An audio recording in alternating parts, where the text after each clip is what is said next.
যারা নবীর দিদার নিয়ে মরতে চায় তারা যেন আজকে থেকে সিগারেট ফেলে দেয়, কারণ কোন দুর্গন্ধযুক্ত জায়গায় নবীজি আসুক সেটা কি আমরা চাই? আপনি নবীজির দিদার পেতে চান, সব সময় আপনার চোখে মুখে গায়ে রুমে কাপড়ে চুপড়ে আতরের খুশবু থাকতে হবে। যেই দুর্গন্ধ আপনার বিবি পছন্দ করে না, আপনার বাচ্চা পছন্দ করে না, আপনার এলাকার মানুষ পছন্দ করে না, সেই দুর্গন্ধে নবীজি আসুক এটা আপনি অবশ্যই পছন্দ করেন না। তাই আপনি যদি ইন্তেকালের সময় নবীর দিদার পেতে চান, একটা আমল আজকে আপনাকে দিয়ে গেলাম, আপনি সব সময় আতর লাগিয়ে রাখবেন গায়ে। আল্লাহ তৌফিক দান করুক, আমিন জোরে বলেন। এরপর 3 নম্বর প্রিয়, 1 নম্বর হলো মা জাতি, 2 নম্বর হলো তিব খুশবু, 3 নম্বরে হলো ওয়াজুইলাত কুররাতু আইনি ফিস সালাত, নামাজের ভেতরে চক্ষু শীতল হওয়া। আপনি গাজীপুরের এই বীর তুলে নামাজ পড়বেন আর আমার নবীর চক্ষু শীতল হবে মদিনাতুল মুনাওয়ারাতে।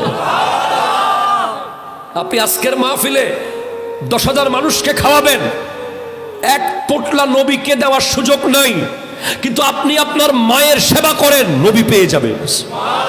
আপনি আপনার বোনের হক দিয়ে দেন, নবী পেয়ে যাবে। আপনি আপনার বিবির অধিকার দিয়ে দেন ঠিকভাবে, নবী পেয়ে যাবে। আপনি আপনার ফুফু খালার খবর নেন, নবী পেয়ে যাবে। আপনি নারী জাতি যারা আপনার আত্মীয় স্বজন আছে তাদের হক ঠিকভাবে আদায় করুন, নবীজি পেয়ে যাবেন। আপনি খুশবু দেন, নবীজি পেয়ে যাবেন। আপনি মসজিদে গিয়ে নামাজ পড়েন, প্রতি সেজদায় সেজদায় নবীজির চক্ষু শীতল হয়ে যাবে।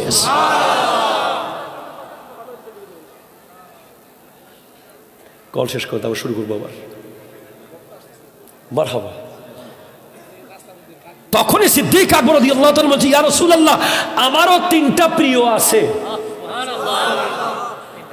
কয়টা? বলে কি? নবীজি খুব খুশি যে আবু বকর কাছে কিছু দিতে পারবো আমি।